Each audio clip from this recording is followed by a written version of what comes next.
안녕하세요. 기로 드는 역사 이야기 이기현의 흔적의 역사 93회입니다.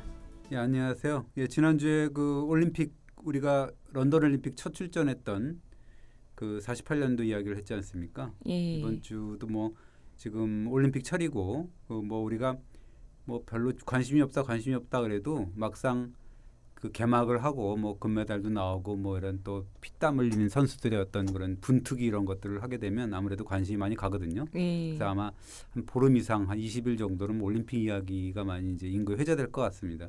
이번 주는 그 역시 이제 명궁 이 이야기를 좀 해볼까 하는데 우리가 올림픽 열릴 때마다 여지없이 이제 화제를 뿌리는 것이 양궁 이야기거든요. 예. 뭐 태권도는 뭐 종주국이니까 뭐 그렇다 치지만 양궁 같은 경우도 거의 종주국처럼 감히 이제 다른 나라 선수들이 범접할 수 없을 정도로 엄청난 기량을 발휘하는 종목이지 않습니까? 예. 그래서 어떻게 보면 이 우리가 역사적으로 이 궁사, 그러니까 활을 잘 쏘는 민족으로 알려져 있는데 그렇다면 과연 역사상 그 동이족의 최강의 궁사는 누구였을까라고 예. 우리가 한번 이 겨뤄보는 그런 시간을 한번 가져보려고 합니다.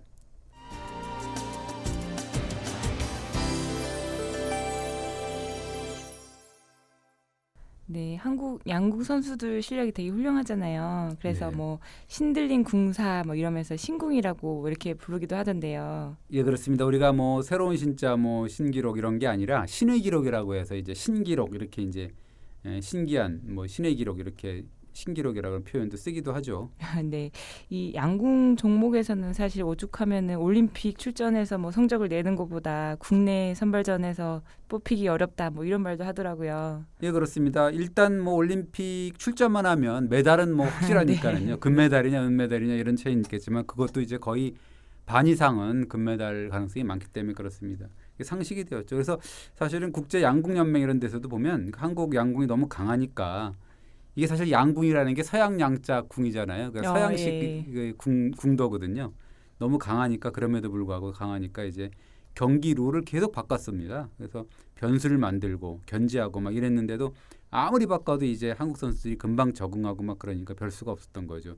그나마 이제 1대1 토너먼트를 지금은 하거든요. 경기를 네네. 벌이니까 좀 변수가 생겨서 이렇게 좀 그나마 조금의 변수가 생겼지 만약 기록으로만 한다 그랬으면 아마도 난공불락이었을 겁니다. 네, 한국 그 선수들이 예전에 퍼펙트 골드라는 아주 그런 성적도 내가지고 화제가 됐었잖아요. 그 뭐 김양민 기자가 기억이 날지는 모르겠는데 그때는 몇 살 때였는지 모르겠어요. 좀 어렸던 기억이 나긴 하지만 그래도 기억이 있긴 있어요. 20년 전이니까 몇 살 때요. 96년 8월 1일인데요. 그때 그 이틀란타 올림픽 때인데 그 양궁 여자 개인 결승 때입니다. 그 김경국 선수라고 있습니다. 그 퍼펙트 골드를 기록을 했는데 그때 신문 기사를 보면 이렇게 나와요. TV 화면이 뻥 뚫렸다. 가운데 관역에 박힌 화살이 부르르 떨고 있었다. 그다음에 10발 가운데 2발이 관역의 정가운데 숨겨놓은 POV 카메라를 정통으로 맞힌 것이다. 이런 기록이 나옵니다. 네, 사실 제가 어리긴 했지만 그 장면이 기억에 있거든요. 네. 그래서 그때 10점 만점짜리 구멍에 이렇게 카메라가 설치되어 있는데 그거를 맞춘 거잖아요. 예, 그렇습니다. 원래 양궁 경기가 70m 하거든요. 옛날에는 30, 50, 70, 90 이렇게 해갖고 이제 거리별로 이제 했거든요. 그래서 이제 이것도 한국을 견제한다고 해갖고 70m로 통일을 하고 토너먼트로 하는 경우인데 70m의 경우는 직경이 12.2cm의 10점 관역이 있고요. 그것도 이제 정 가운데 점을 우리가 정곡을 찌른다라고 하잖아요. 예. 이 정곡이라는 게 곡자가 관역 곡자거든요. 그러니까 한가운데 퍼펙트 골드라는 얘기죠. 거기 맞출 확률이 12,500분의 1이다. 뭐 이렇게 얘기가 통계가 나옵니다. 네, 그렇게 어려운 확률을 뚫고 퍼펙트 골드를 2번이나 한 거잖아요. 그러니까 엄청 예, 대단한 그렇습니다. 것 같아요. 예, 뭐 그렇고요. 그다음에 이제 퍼펙트 골드를 2번이나 맞췄던 게 이제 예, 김경옥 예. 여자 선수고, 예. 그다음에 2년 전에는 또 94년도 6월 10일 날인데 그 남자 양궁 선수 중에 한승훈 선수라고 있어요. 이 청주에서 제1회 국제 양궁 대회를 했었는데 그때는 이제 이 국제 대회니까 그냥 올림픽이 아니니까 이제 거리별로 해갖고 30m 예선에서 그 360점 만점 어떻게 보면 전무후무한 기록을 세운 건데 예. 36발 모두를 10점 관역에 맞췄습니다. 그러니까 10점 관역의 직경이라는 게 이제 장거리는 12.2고 그 30, 50 단거리는 8cm거든요. 그러니까 한승훈 선수가 쏜 36발 가운데 단 2발만이 10점 라인에 살짝 걸쳐 있을 거고 나머지 34발은 안정적으로 직경 8cm 안에 10점 관여관을 완전히 꿰뚫었다고 볼 수가 있는 거죠. 네, 대단하네요. 그런데 말씀하신 이 10점 관역이라고 하더라도 또 다 같은 10점 관역이 아니다 이렇다면서요. 예, 그렇습니다. 골드 중에 골드라고 하는 X, 그게 이제 직경 4cm거든요. 그 안에 이제 그 한승훈 선수의 화살이 22발이 있었다는 거고요. 표적지를 쫙 보면 한 점처럼 보이는 곳이 5군데나 있다는 거죠. 이것은 뭐냐면 화살 위에 화살이 또 꽂혔다는 얘기잖아요. 그러니까 일렬로 또 7발이 일직선으로 이제 그어진 뭐 이런 이어진 모습도 보이고 뭐 상단부 같은 경우 네 발의 경우는 뭐 가로 세로 1cm의 사각형을 그린 듯한 모습 이런 식으로 찍혀 있었다 그럽니다. 예, 진짜 엄청난 기록인 것 같은데요. 예, 그렇습니다.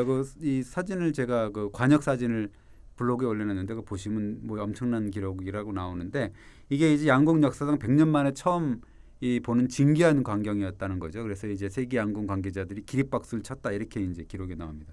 네. 그 방금 말씀해주신 김경우 선수나 한승훈 선수나 둘 다 뭐 아까 저희가 신궁 뭐 이런 얘기도 했지만 인간의 경지를 뛰어넘은 실력을 보여줬다고 할 수 있네요. 예, 그렇습니다. 그래서 우리는 이거를 과연 동의의 후예답다 뭐 이렇게 우리가 이제 흔히 얘기를 하죠. 예, 동의의 후예라고 하셨는데요. 이 동의의 이자의 한자를 좀 보면 그 할궁자가 가운데 있잖아요. 예, 그렇습니다. 활궁자에다가 그 가운데에다가 이제 큰 대자를 이렇게 하는 거잖아요. 그 굉장히 큰 화살을 다뤘던 뭐 이렇게 할 수 있는 거고 뭐 이런 거죠. 그러니까 이 동쪽의 이민족 가운데 활을 굉장히 잘 쏘았던 사람들 뭐 이렇게 이제 우리가 동이족을 정의할 수 있다라고 볼 수가 있습니다. 네, 그 동이족과 활 뭐 이런 얘기는 들어본 것 같은데요. 사실 역사적으로 좀 근거가 있는 이야기인가요? 뭐 우리가 이제 동이족이라 그러면 오랑캐 뭐 이렇게 해서 중국 사람들이 이제 이렇게 표명한 게 아니냐 뭐 이렇게 할 수 있는데 어쨌든 중국 사람들이 그걸 불렀다는 거니까 그렇게 알고 있으면 되고 신화를 보면 나오거든요. 그러니까 신화 역사 기록을 보면 신화도 그렇고 역사도 다 마찬가지인데 이 동이족은 신궁의 피를 타고날 수밖에 없다라는 생각이 듭니다. 우리가 이제 흔히 신묘한 활솜지 원조다 이렇게 하는 거는 그 사람은 이제 고구려 창업주라고 하는 주몽 네. 이렇게 얘기를 하잖아요. 근데 그보다 훨씬 앞선 이 동이족 출신의 명궁 이 신화가 이제 거기서 그 뭐 근원을 찾아야 될 것 같다 이런 생각이 듭니다. 네, 그 신화 속에 등장하는 명궁은 누구를 말씀하시는 걸까요? 이 동이족의 신 혹은 뭐 우리가 군장이라고 뭐 얘기를 하는데요. 예라는 인물이 있습니다. 그러니까 산해경이라든가 회남자 이런 중국 문헌이 있거든요. 거기 네. 보면 이 요임금 시절에 이 10개의 태양이 이제 멋대로 떠올랐다 이런 그 전설이 있습니다. 이 태양들이 이제 동방의 천재인 제준, 그 동쪽 그 나라 동이족 쪽 그쪽이죠. 네. 그다음에 태양의 여신인 희화 사이에서 난 자식이었더라는 거죠. 이 태양들이 전부 세 발 달린 까마귀 삼조고였다는 거예요. 태양들이 전부. 네, 그 삼조고는 사실 뭐 고구려 벽화 뭐 이런 데서 제가 봤던 것 같은데 그러면 뭐 고구려와 관련이 있는 신화인가요?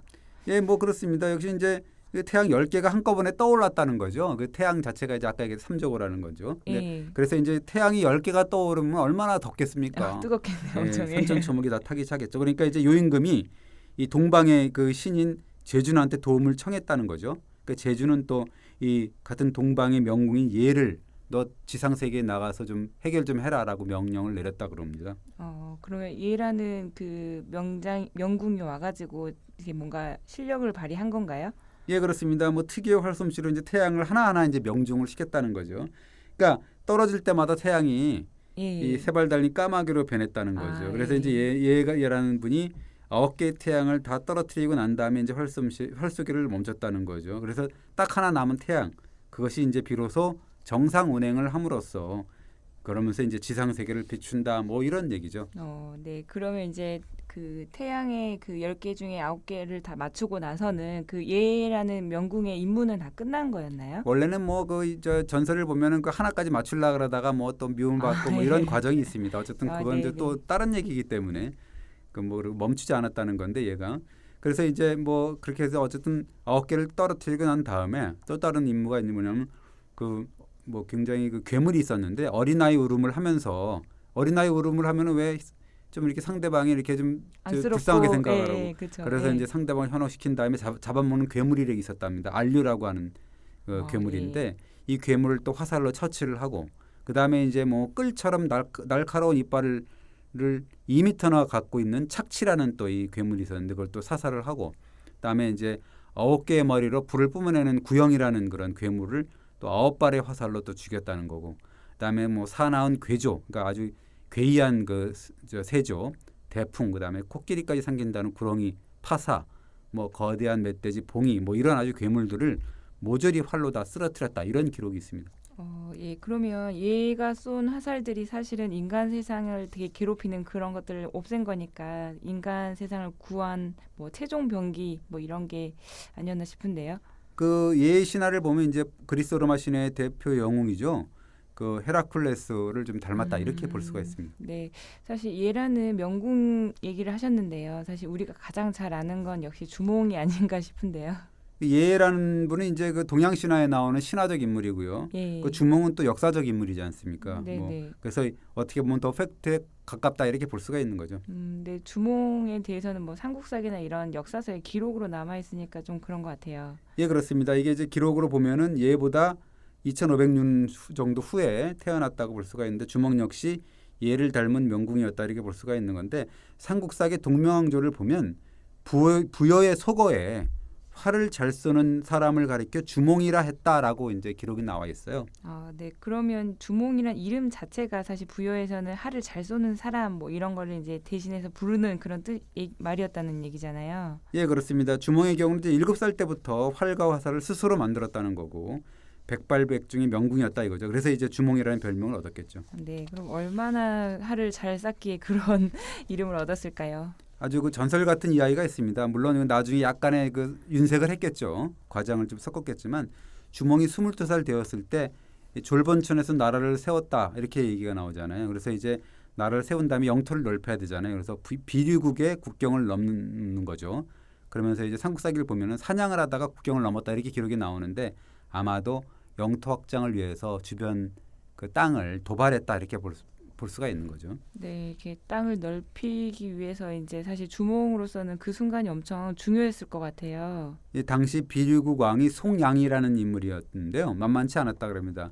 그 뭐 사실은 굴러온돌이 박힌 돌을 네. 빼내려 그러니까 얼마나 열이 받았겠습니까. 그리고 송양 입장에서 보면 주몽이 자꾸 웬 놈이 나타나가고 22살짜리가 뭐 천손의 아들이 어떻고 뭐 화백이 어쩌고 뭐 이런 식으로 하니까 저게 꼴사납기도 했겠죠. 저게 도대체 득보 아니야, 득보, 이렇게 생각을 했겠죠. 네. 그래서 이 주몽에 뭐 결투를 뭐 신청을 한 건가요? 아니면 예, 그렇습니다. 결투를 신청했다는 거죠. 뭐 천손의 아들 운운하니까, 야 그러면 한번 네네. 나랑 한번 해보자, 네. 제주를 한번 시험해보자, 이래서 결투를 신청했는데, 이 활쏘기로 한번 해보자, 이렇게 했다 그러는 거죠. 송양이 주몽을 실력을 알았는지 몰랐는지 모르겠지만 어쨌든 잘못 짚은 거죠. 예, 그렇습니다. 여기 보면 기록이 나오는데요. 생생하게 아주 그 표현이 되어 있습니다. 사슴을 그려서 백보 안에 놓고 쏘았다.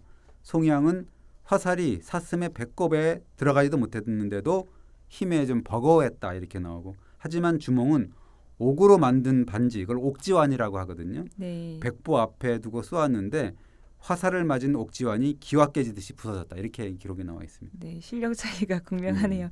네, 백보 앞이라고 하셨잖아요. 네. 이게 지금 어느 정도 거리를 말하는 걸까요?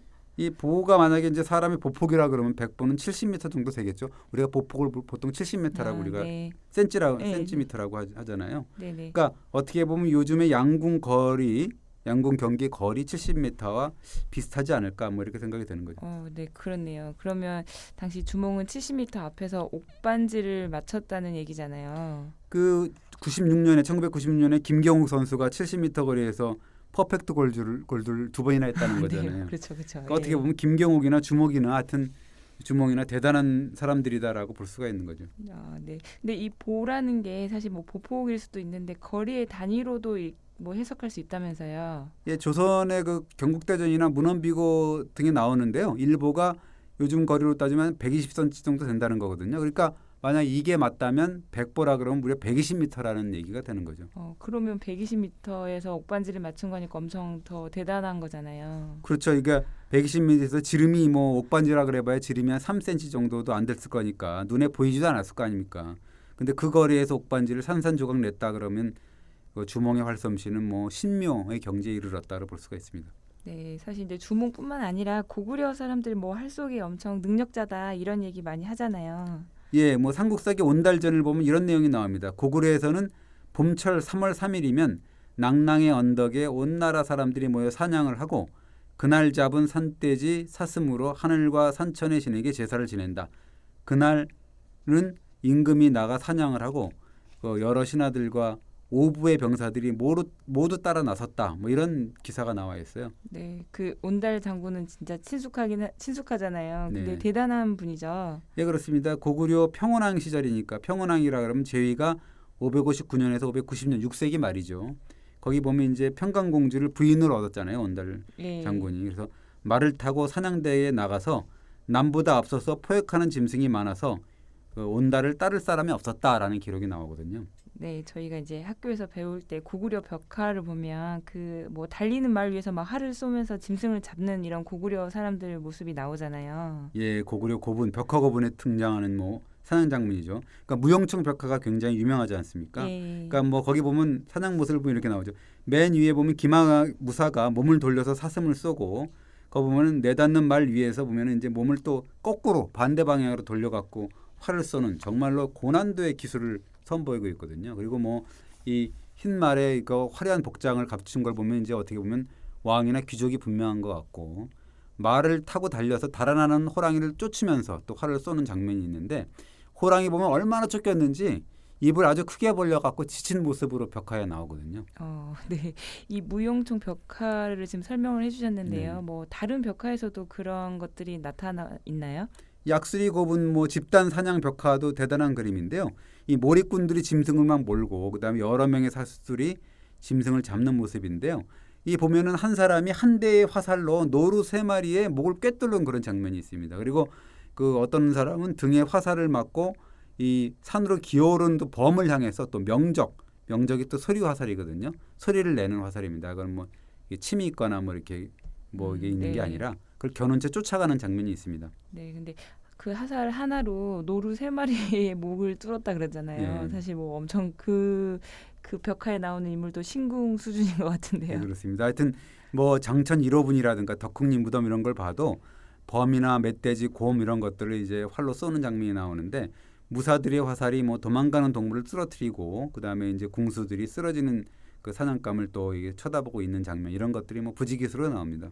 네, 이 고구려 벽화에 이렇게 나오는 사냥 장면들은 사실 아까 말씀하신 온달전에서 뭐 이런 내용이 있었잖아요. 해마다 봄철 3월 3일이면 낭낭 언덕에서 사냥대회를 열었다. 뭐 이렇잖아요. 근데 그 장면을 묘사한 게 아닐까 싶은데요. 예, 말하자면 국왕배 사냥대회 요즘 보면 이제 대통령배, 대통령컵 뭐 이런 거 사냥대회 같은 거겠죠. 대통령배, 양궁대 뭐 이런 거 아니었을까요? 네. 그럼 고구려 아니고 뭐 백제인들 역시 또 활쏘기에 능했다고 하죠. 뭐 고구려 백제 같은 경우는 같은 부역의 종족이거든요. 그 고구려나 백제나 사실 뿌리가 같거든요. 그 네. 후주서 백제전을 보면 백제는 기사 그러니까 말 타고 활 쏘는 일을 좋아한다라는 내용이 들어있으니까 뭐 마찬가지였다 이렇게 볼 수가 있습니다. 네, 그 백제인들의 활쏘는 솜씨에 관련해서도 뭐 기록이 좀 많이 남아 있나요? 예, 그렇습니다. 다루왕인데 그 제위가 28년에서 77년이니까 뭐 굉장히 오래 왕이 있었는데 한 쌍의 사슴을 잇따라 맞춰서 주변에 찬사를 받았다라는 기록이 있고요. 고이왕은 236년에 강화도에서 손수 뭐 사슴 40마리를 쏘아 맞췄다 이런 그 기록이 있고요. 동성왕 같은 경우는 백발백중의 명사수였다라는 그런 기록이 있는데 동성왕의 경우는 뭐 삼국의 임금 가운데서 가장 많은 7차례나 사냥에 나섰다는 기록이 있습니다. 그러니까 그 마지막 사냥터였던 사비성 서쪽에서 폭설을 만나서 또 묵었다가 또 백가라는 신하가 보낸 자객의 칼에 맞고 죽는 그런 또 비운의 왕이기도 했죠. 예.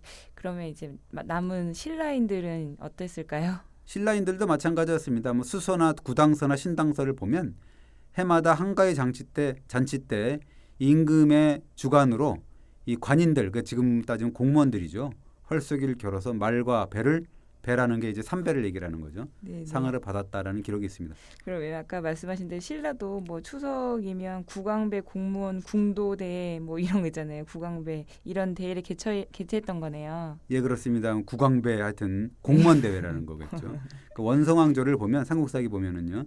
독서 삼품과를 우리가 유명하잖아요. 네, 그 네. 제정하기 전까지는 오로지 활 쏘는 것으로 임무를 선발했다 이렇게 기록했습니다. 그러면 활쏘기 성적만으로 관리를 선발했다는 건가요? 예, 그렇습니다. 추석마다 열리는 이 공무원 궁도대회 이거 보면 그야말로 이제 최정의 스타급 선수들이 나섰던 뭐 왕중왕 대회였다 이렇게 볼 수가 있는 거죠. 아, 네. 그 이제 또 우리 역사상 활쏘기로 능한 사람으로 조선을 세운 태조 이성계를 또 빼놓을 수 없잖아요. 둘째 가라면 서로 할 사람이다 우리가 볼 수가 네. 있는 건데요. 네. 그냥 하는 소리가 아니라 태조실록에 다 나오는 기록입니다. 이성계의 실력은 어느 정도였나요? 예, 그 신출 기몰이라는 그 자체였다는데요. 그렇게 기록이 나오죠. 태조가 젊었을 때 정안공주 김씨의 집 담 모퉁이에 까치 5마리가 있었다. 태조가 한 발을 쏘니까 5마리가 모두 떨어졌다. 김씨가 이것을 귀하게 여기니까 태조는 절대 발설하지 말라라고 아주 입단속을 했다 그럽니다. 네, 근데 좋은 실력인데 이 태조가 왜 발설하지 말라고 그렇게 얘기를 했을까요? 이 신묘한 솜씨가 드러날까 봐 그랬다는 거죠. 그러니까 임금의 어떤 징조 이런 게 보일 수 있는 거잖아요. 예. 예, 그러니까 이제 이런 소리 나올까 봐 그런 거지. 그 뭐 어쨌든 또 뭐 기록들이 많이 나와요. 그 나중에 이제 이 태조 실력이라는 게 이제 조선 세우고 나서 이제 기록한 거니까 나중 얘기니까 많이 나왔겠죠. 예, 담비 20마리를 차례차례 쏘아 모두 죽였다라는 기록 이런 게 나오는데 하여튼 그 이성계의 활과 화살은 또 남들과 달랐다 그럽니다. 뭐 신묘한 사법으로도 유명하지만 쌀이나무로 이제 화살대를 만들고 학의 깃으로 뭐 깃을 달았다는 거고 술록의 뿔로 촉을 만드니까 촉의 크기가 배만 했다는 거죠. 배가 이제 우리가 먹는 배만 네. 했으니까 이제 컸다 이렇게 볼 수가 있는 거죠. 화살 촉이 배만큼 크면 그 화살을 어쨌든 쏘면 그 힘이 엄청 났을 것 같아요. 그 뭐 태조가 화살 한 발을 쐈더니 아까 얘기했듯이 이제 화살이 노루 2마리를 꿰뚫고 풀 명자나무에 꽂혔다 이렇게 나왔다는 거죠. 그러니까 이제 이원경이라는 신하가 화살이 너무 깊이 박혀 있어갖고 그 화살을 쉽사리 뽑을 수가 없었다라면서 이제 고개를 절레절레 흔들었다 이런 기록이 있습니다. 네, 이성계가 활솜씨가 대단하다고 하는데 약간 뭐 주몽처럼 120m 앞에서 뭔가 명중시킨 일도 있었다면서요. 이것도 이제 고려 때입니다. 고려 공민왕 때 있는데 공민왕이 은거울 10개를 80보 앞에 두고 신하들한테 마치면 이 은거를 주겠다라고 약속을 했다는 거죠. 이게 조선시대 척도로 계산해 보면 1보가 120cm 정도 되니까 80보라 그러면 96m 정도 되는 네. 거죠. 그러니까 이성계가 이 은거울 10개를 모두 맞췄다는 겁니다. 그래서 이제 그렇게 다 받았겠죠. 그리고 한 번은 이성계가 절친들을 초대해가지고 술자리를 주재한 적이 있었대요. 근데 이제 100보라 그러면 아까 얘기했듯이 120m 정도 되는 거죠. 네, 네. 배나무 위에 이제 배가 수십 개가 서로 포개져 있었다고 축 늘어져 있었다는데 친구들이 이제 뭐 한번 쏴보세요라고 이렇게 청하니까 즉각 활을 뽑아갖고 이제 태조 이성계가 시위를 당겼다는 건데 한 발에 배다발이 우르르 다 떨어졌다는 거죠. 그러면서 이제 여러 손님들이 감탄사를 연출하면서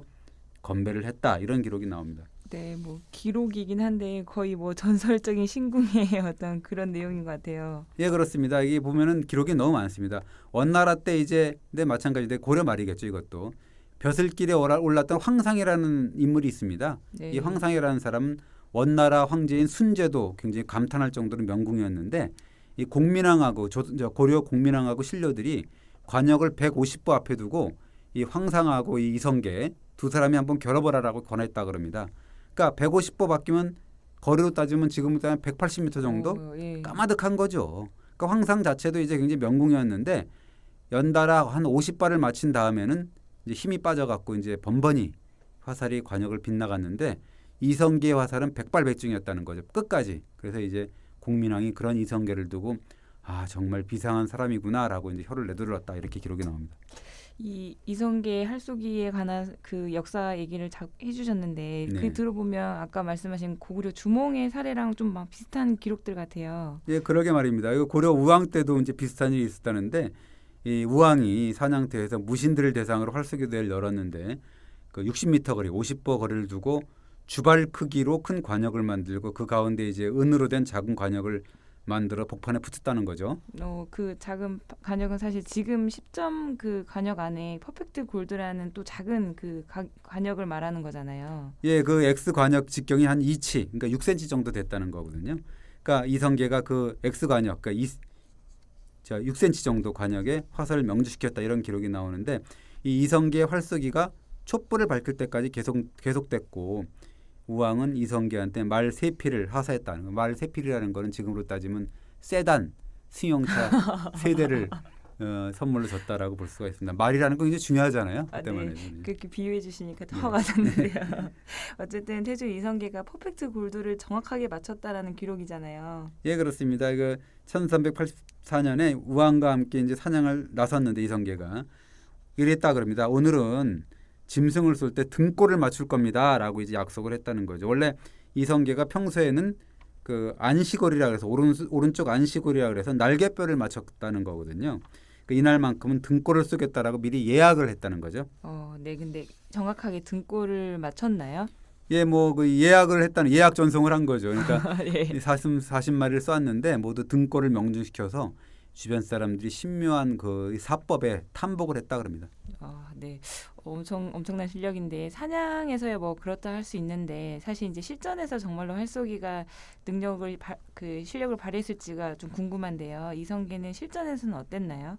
유감없이 발휘했다 그럽니다. 1380년에 외적이 쳐들어왔는데 이 적군의 기병과 예병이 급습을 하니까 화살 쉬운 배를 잇따라 쏴서 적군의 얼굴에 다 명중을 시켰다 이런 기록이 있는데 이 외적의 장수 중에서는 아기발도라고 아주 소년 장수가 있습니다.